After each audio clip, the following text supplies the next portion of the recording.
Today we are talking to Jo. Jo has been singing and performing her whole life and has always had a passion for the electronic music scene. Recently, she made her way from the dance floor to the DJ booth, and she's now been booked in New York City, White Plains, Miami, London, and Costa Rica. She plays anything from minimal tech to disco and hype house. Her funky sounds and high energy grooves are guaranteed to make you dance. So, Jo, welcome. We're going to start out with some rapid fire questions. Are you ready? I'm ready. Let's do it. All right. So first of all, what is your favorite before show snack? I like gummy worms and gummy bears. The sour Those kind? are good.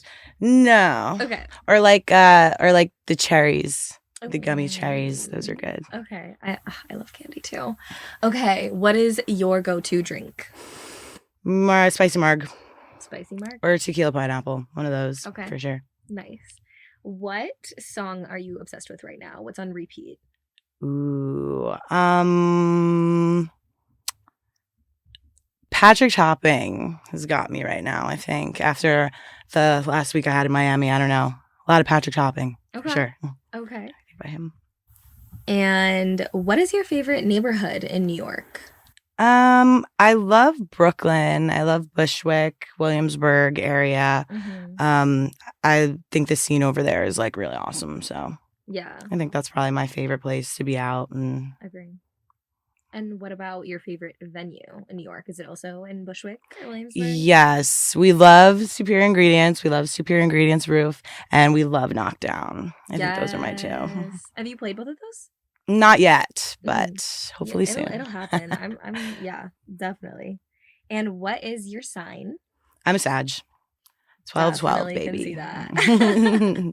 Okay. I'm a Leo too, if you didn't know, which is also, fire. We love the fire sign energy. Yeah. Yes. I definitely get that from you. What is one song that always gets the crowd going when you play it? Real New Rave is a really good one. That one, I think I actually played that at the Sultan Room. That's like such a great hype, groovy track that like when I'm like energy, like I always whip that track in. That's a big one for sure. Okay, cool. And for context, Jo was on the lineup for our very first show at the Sultan Room, which was the best show ever, and she killed it. That show was sick.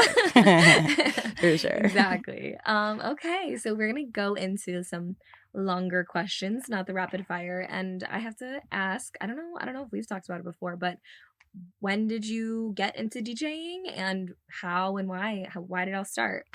So I started DJing almost 3 years ago now. I was big into the scene, like since like high school. I always loved anything like electronic, like that type of music. And I had a lot of friends who were DJs, so I just had like the people around me to teach me. And one of my good friends, DJ Steve Knapp, he actually was the one who taught me how to mix. And I would just go over his house, and he had the whole setup in his basement and everything. And like he was just such a good teacher. He made it so easy. Like I just feel like it flowed really well. And like I already knew a lot of music because I was in the scene. And then like it just happened from there where I was in the city a lot, and then I was like, from outside the city? I'm from the Bronx, okay, so cool. I'm like right outside the city. Still, yeah. Close by. Yeah, and then I just was going out a lot, and I was like, damn, like I think I could do this, and like it'll be really fun, and like it came naturally to you when you were learning. Yeah, it was like super. I think I just had like a really good teacher. Like it was just the mixing part of it was pretty easy, like pretty straightforward. It's just, getting comfortable, I guess, in front of a crowd doing it. But I've been doing theater forever, so it's like I'm just used to being on a stage. Like I like that. So I was like, ooh, this is cool, because I had stopped theater in college, and then I was like, well, now I miss singing and I miss performing. And then this was like the perfect thing, because I was always at raves, and I was like, oh, like let me just DJ. And it's like the same thing. Yeah. So it's been awesome to get up there again, So were you going to raves from a young age, or when did you start going out? I think I started going to my first festivals when I was like 18, 19. Yeah, so pretty much So as early it's as been you a can. while, yeah. Yeah. No, literally as soon as I could, I was like, Yeah. let's go. Yeah. Do you I would have went in remember? high school if I could have, but Honestly, wow. yeah. That's so cool. What was your first festival? Do you remember? My first festival was Moonrise, Okay, where's that again? in Baltimore. Okay, cool. So it was like very like bass heavy festival. So you got right into it right away. Yeah, the weather was crazy too. We Okay. got like rained out the first day. It was like so crazy. But it was sick. And then I did EZU that year. And then I was going to EZU like every single year after that. And maybe next year, maybe not. I mean, this year. Probably Yeah. not, though. I don't know. I did ARC last year and that was really Okay. awesome. So Okay. I really like that Sick. one. I think I might do that one again this year. Yeah. So I didn't know you had a theater background, which makes sense why you're so comfortable on stage, because you have a really great stage presence. Like, it's very clear because I've seen your sets. Thank like you. You're vibing with the crowd, you're dancing, your presence is a big part of like what makes your sets so great. So how do you feel like you developed that stage presence and kind of built that sense of confidence and showing yourself behind the decks? Well, I think just think about how like you are in a crowd, right? Like I'm always gonna be dancing. I'm always gonna be like all over the place having a good time. Like, and I don't think that has to change when you get behind the decks, like especially because you're playing the music that you want to hear. So you're just like, I'm just like actually having a really great time. And like I've always been comfortable. Like I like being in front of a crowd. I like that I'm the person that gets to like set the mood and like everyone's dancing. I feel like when I'm up there, like I just feel like everyone's like with me. Like those are the best sets when like you're in like an intimate space and you feel like everyone's like really there with you. Yeah. And we're just like all in this like dancing together. And I just feel like I'm just having a great time up there. I like so genuinely am.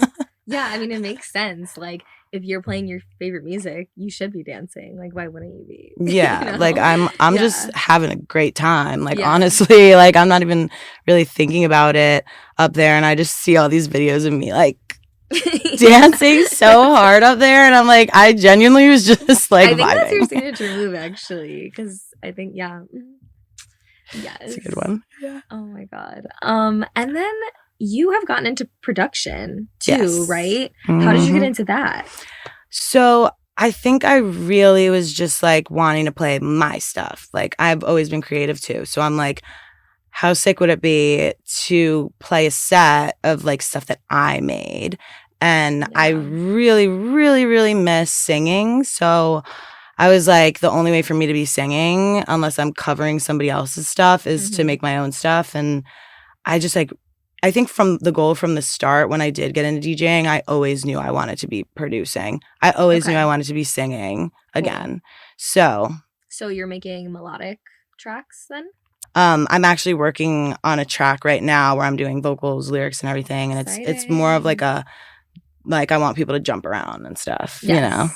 So I love that. Stay tuned. What was your singing style originally, and has that morphed since getting into doing vocals for EDM? Musical theater was awesome, but I felt like it wasn't really my personality. Like it was just something that I did for fun, like when I was like in high school, but like really, like I really wanted to be like going to raves and stuff, like, you know. And then the fact that I get to mix those two things now, I feel like the stuff that I'm making now that I'm creating is genuinely me. So it feels really nice. That's such a good feeling. Wow.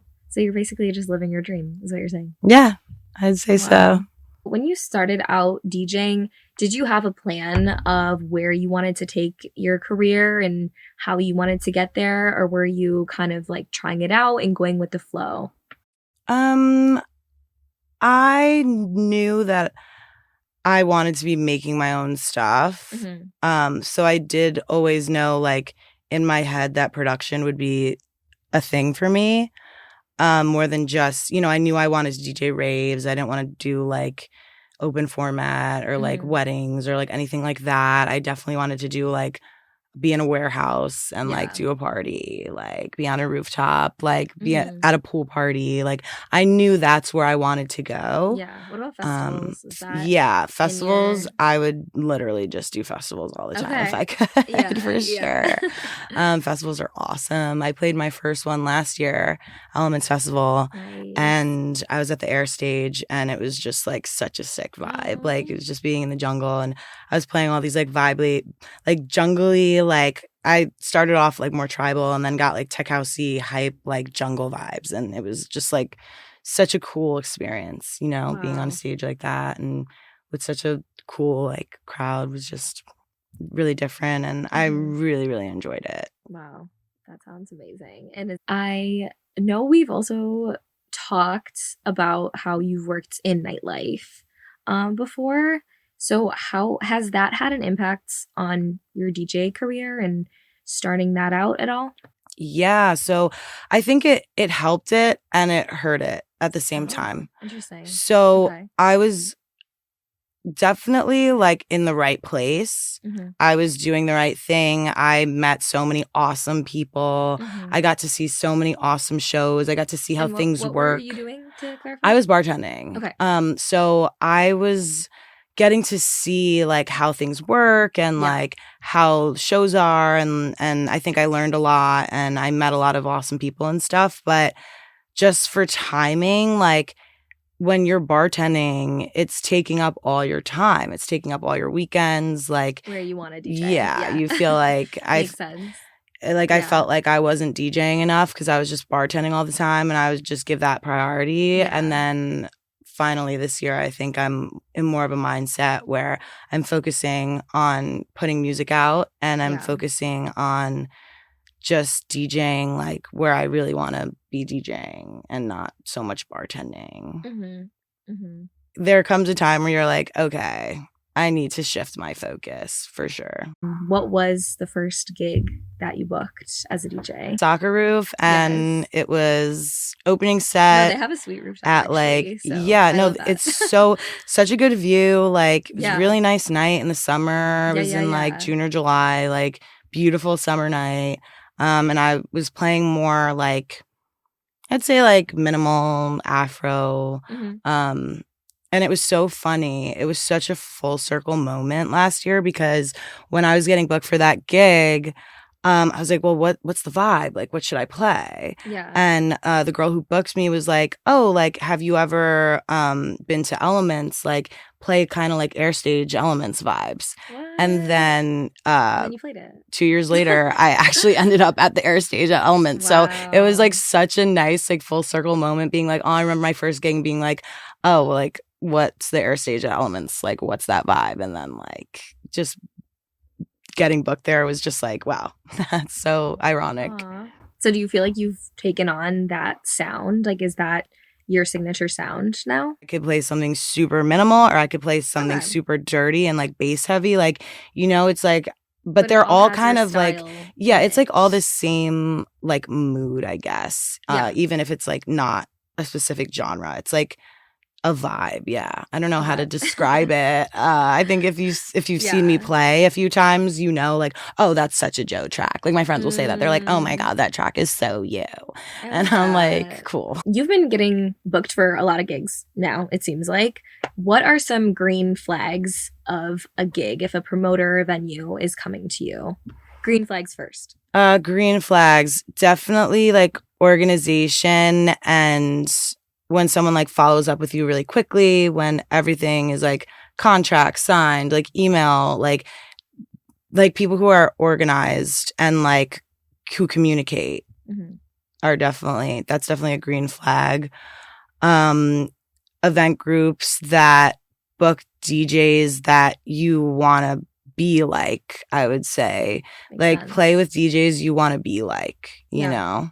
That's a green flag to be like, look at a lineup and say, it feels nice to be on this lineup. Like, I feel like I'm happy to be grouped in with these people and because this is my sound. So that's definitely a green flag as well. Like playing and playing at like for like the crowd that you want, for the venues that you want. Obviously, like we love anyone who's going to dance, but it's nice to play at a venue that, you know, you go out at a lot, or with a group that you go to their shows a lot because, you know, like their parties are going to be legit. Yeah. And then what are some red flags for gigs to watch out for? I would say disorganization, like when, you know, you don't know your set time until like the day of, or like that's ridiculous. Yeah. No, a lot of times they do it based on ticket sales, which can get annoying too. They do what based on ticket sales? Like your set time. So they'll give you like a premium slot if you sell more, which that does make more sense, but I think I've kind of stuck with gigs that don't do that. I don't like that personally. Yeah. I don't like when I'm being like pushed to like sell all these tickets, but I don't have like any information really. Because people will be like, what time's your set? What time's your set? I'll come like before, I'll come if it's early, I'll come if it's later, whatever. And then it's like, how am I supposed to sell tickets if I don't even know what time I'm playing? Like, it goes hand in hand. Yeah, like organization. Yeah. So I like a good contract. Like, yeah. It just depends. It just depends on who you're playing for. I think when you first start out, you kind of just take whatever, and then you get way more selective as you go on and say, I'm only going to play this gig. Like I said, like with people who I want to be like, with people who I want to DJ like, with people who inspire me, with people who are organized, with people who are bigger in the scene. Like you want to always be elevating. You always want to be moving up. Like you don't want to be in a place where you feel like you don't belong. Yeah, that's good advice. And I also want to get into, since, you know, we're support women DJs, I want to talk about some of the misogyny that goes on in the industry that you may have experienced. Has there been any, you know, specific stories or examples where you feel like you've experienced men, you know, treating you differently for being a woman DJ? Not so much. Like I think like a lot of like promoters and stuff like are usually cool. Like but no one I've really like worked with has been weird, but you know, you always have those like douchebags who are just like, oh, you know how to use that? Like, yeah. Like little comments? Yeah, like mostly like just people not knowing like, oh, you're DJing? Like, oh, you're, you know, like just the basic stuff. Because think about how oversaturated the scene is in general and how many... You're saying? Just like with DJs in general. Oh, there's just so many. There's just so many DJs. Especially in Brooklyn. Yeah. Especially in Brooklyn. Yeah. And then most of them are like the same guy, like cloned, like when you think about it. So it's like when people see something they're not used to, I think it's like automatic judgment sometimes. But it also can be really nice. I think I've definitely gotten gigs because I'm a girl before. Okay. Yeah. And then, you know, when you go up there and you throw down, it's like, oh, that's cool. And like, I think a lot of people like it when a girl's up there more so. So I think it hasn't been such a bad experience, but you know, you definitely have like the ignorance and the people, mostly social media, I would say, you know, you're a girl, you're posting stuff. Yeah. Like if you're posting stuff on TikTok, ask any girl who's posted a TikTok. There's going to be haters in the comments like, oh, like her, like she's just turning knobs or whatever. It's like someone who's never DJed before in their life, like just being a hater online because they can, like, you know, but it's like half the time nobody's going to say that shit to you in person. Like, but I've had people definitely be like, oh, you DJ? Like, what? Yeah. It's more unheard of. So yeah, definitely. Well, definitely a stigma around it. Too bad, luckily, for how bad it could get. But it's still just annoying that it's so surprising. It's a thing, you know? Yeah. It's like being a girl DJ is like a thing. Yeah. But I think that it's a good thing. And it's cool. A lot of people are like, oh my God, that's so cool. I think people are like, since we are like in, you know, Brooklyn, I think it is more, people are more open-minded. And then like, then you meet like other girl DJs and then everyone's like, oh my God, there's such a good scene here. Like that's why the first event that you did that I was so thankful to be a part of with Jasmine and Martina, sick lineup. That was like so gas. Like that was so much fun. Like the crowd was awesome. It was like so perfect, dude. Like that was like one of the Yeah. best energy crowds I've ever played in. I've ever played for. Yes. I've ever played in. Like I was in the crowd with them. Yeah, But you were though. seriously, That's the thing. I really was. I feel like I was. And I felt like it wasn't even me playing for everyone. Like I was playing with everyone. Like I don't know. That sounds weird, but That's pause. amazing. But yeah, no, I definitely feel like the crowd was really nice because the focus was on like the girlies and like the girls showed up and the girls were dancing and it was great. And we're throwing down. Yes. And like for sure. So I think it's cool when you do meet other girls who DJ and then it's like girl gang. Yeah. You know? And how do you feel like women DJs or just people in the scene can support one another when they're like the more underrepresented group compared to all the guy DJs or, you know, the typical clone DJ, like you say? People at the top are collaborating. They're not seeing each other as competition. You know? That's true. The people, look at all like the biggest DJs you know. Like they're collabing on stuff. Working together. They're working together. They're learning from each other. They're supporting each other. That's they're true. combining their sounds and finding new ideas and finding new ways to be creative. And like that's like real support, like collaboration, you know? I love that. Because people want to come in and be all sassy and not in the way that I'm sassy, to be clear. Different sassy. Like different sassy. Yeah, like it's like so not a competition. Like even those like mixed competitions and stuff, it's like it's not a competition. Like, you know, like there's room for everyone. When I'm playing like with people, I'm not competing against them. I'm not trying to play better than anyone.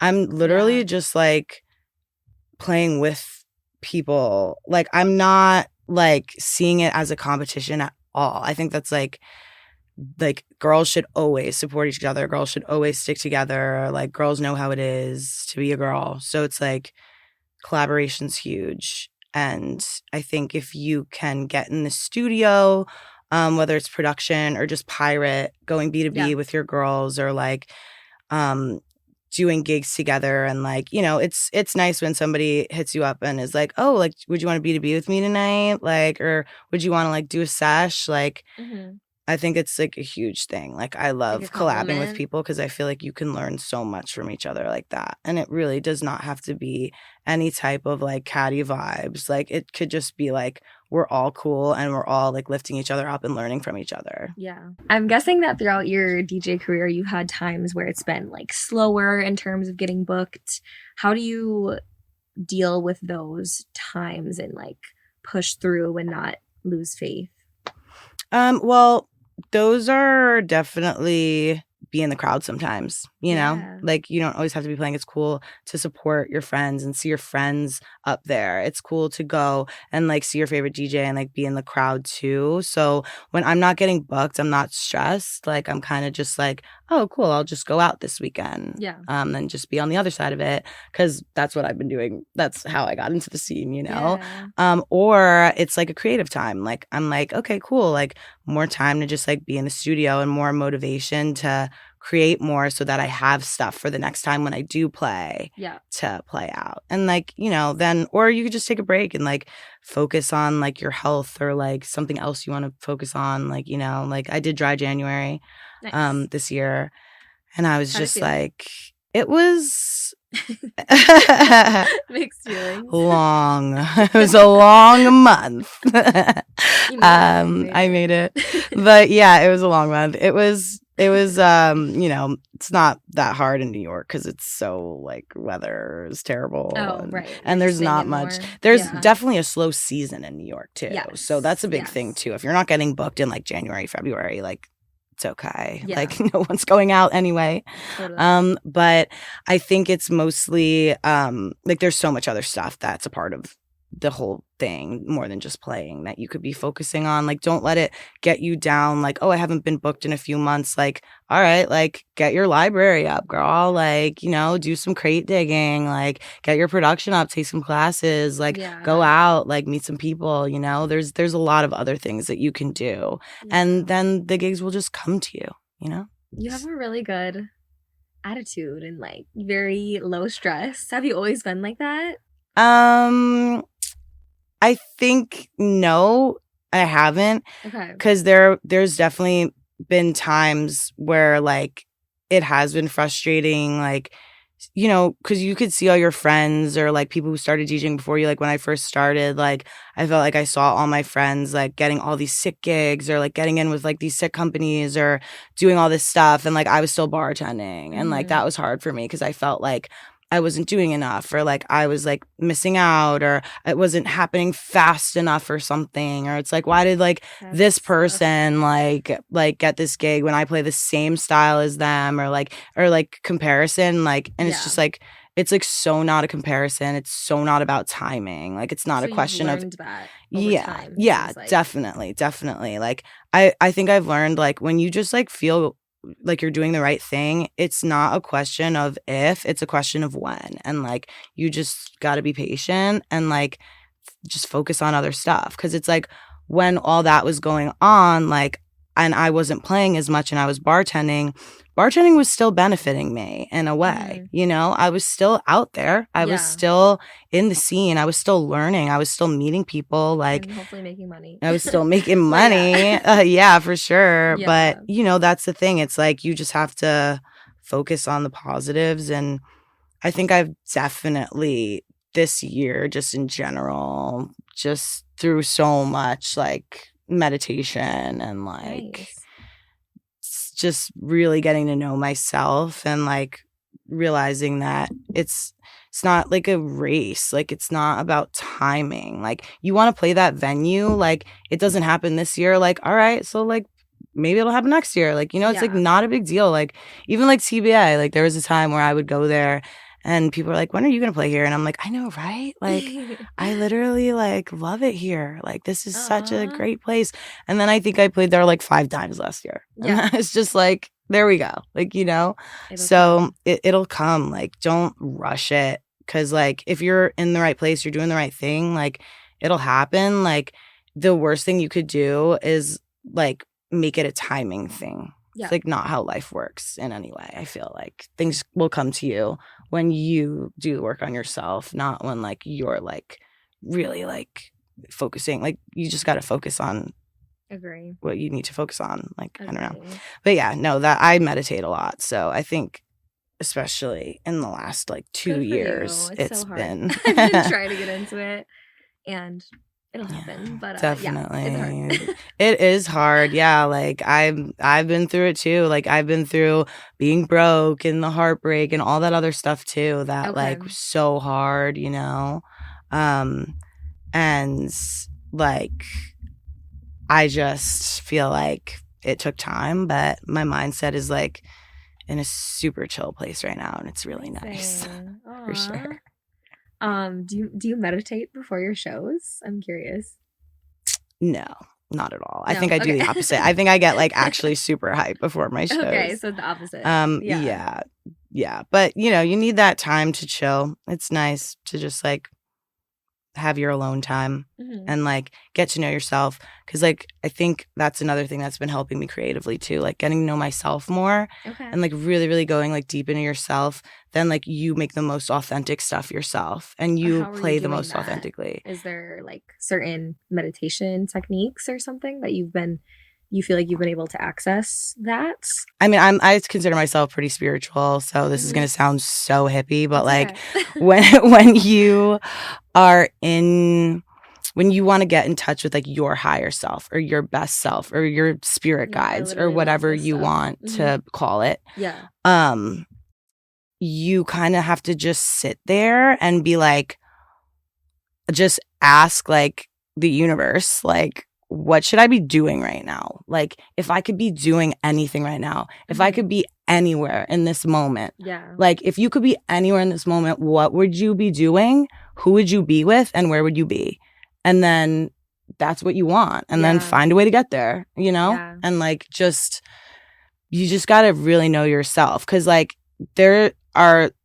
another thing is like, there are a lot of times where like I could go out and play the Beatport top 10. Anyone could do that. But like I'm out here like digging for tracks that have like 1,000 plays that I'm like, oh, this is dirty. Like, I need to play this. Like, And that's what real DJs do. And it's So, like, yeah. that's the stuff that like, it's like, oh, like, or this is so me. Or like a track where people are like, I've never heard this before. But like, it's like your vibe. It's like, that's like, I think that's what I've been trying to focus mostly on. Just like being the most myself I can be as an artist and as a DJ. I love that.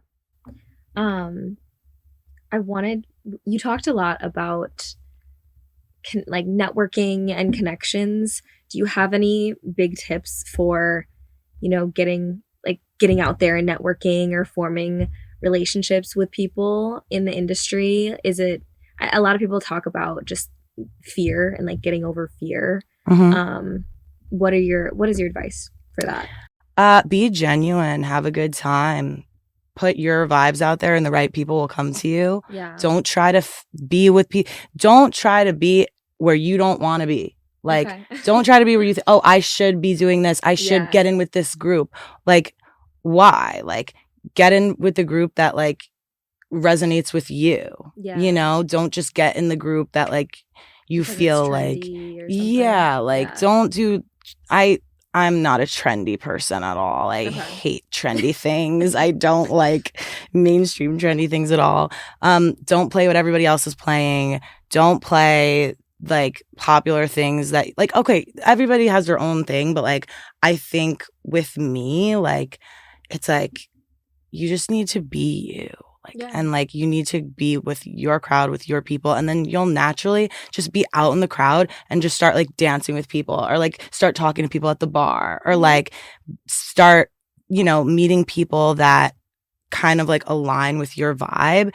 And then you realize that like they have their friends and like it happens organically. Don't go out there with the mindset of like, I need to meet this person and do this and speak a certain way about this and get in like mistake. This. Don't like, it doesn't need to be like calculated because then that comes off as like so calculated and such a motive and like so not genuine. And I think a lot of people go out and network and like it seems like this person just wants something from me or like this person has like, it's like something fake about them or like they're just trying to get gigs or whatever. Like, I'm not like going out like obviously I'll always take a gig, but like I'm not trying to get gigs like that. It's like I'll make it known like, yeah, I want to play there. Yeah, I want to do this, but it's not like my motive like when I go out, like my motive when I go out is just to like find my people and then the rest will come. How do you advocate for yourself when you're working with institutions, promoters, venues, like when you're negotiating or in your contracts? How have you learned to deal with that?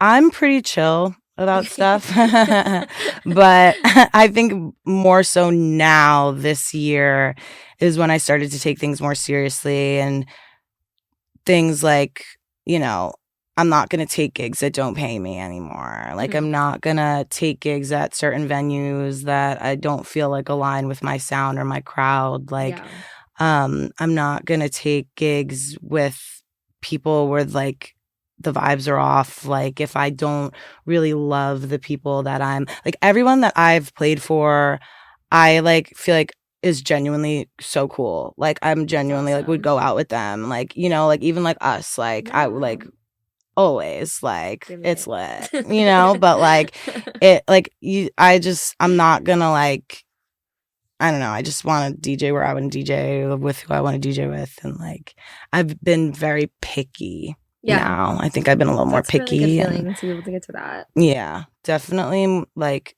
not just gonna take any gig anymore. I think when you're first starting out, it's good to get a little bit of experience or exposure, and then now I'm at the point where I'm like, okay, I'm gonna be selective and pick and choose more.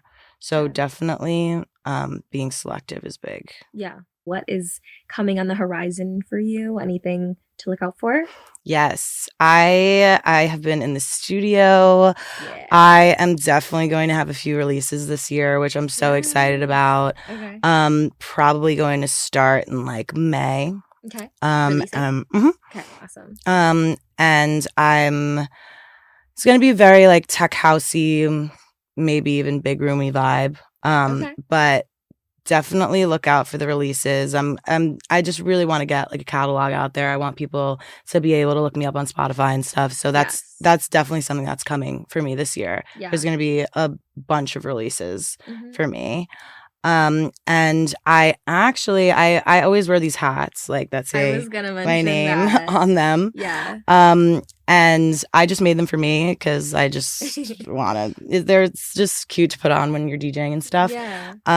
But I think I might be doing a limited hat drop, so Mm. I'm gonna put them on my website and stay tuned for that. Probably And what closer to the summer. what is that letter? Is there a name for that type of O with the cross through? I don't know, honestly. Because I love how it looks, but I'm like, what is it? I don't know. I think it's like a zero. Like people have called me J0 before, and I'm like, that sounds like I'm like a rapper or something. And I guess that is what it is. I think it's a zero. Yeah. But it's Joe. It's Joe. It's just Joe. It's just Joe. And where can people find you on socials or anywhere else? Definitely biggest on Instagram. I'm always posting on my Instagram, so updates will always be there mostly, and I'm gonna be making a website soon too. Ooh, so okay, great. definitely for sure. But yeah, thank you so much for coming out. Thank you so much for having me. Goodbye, goodbye,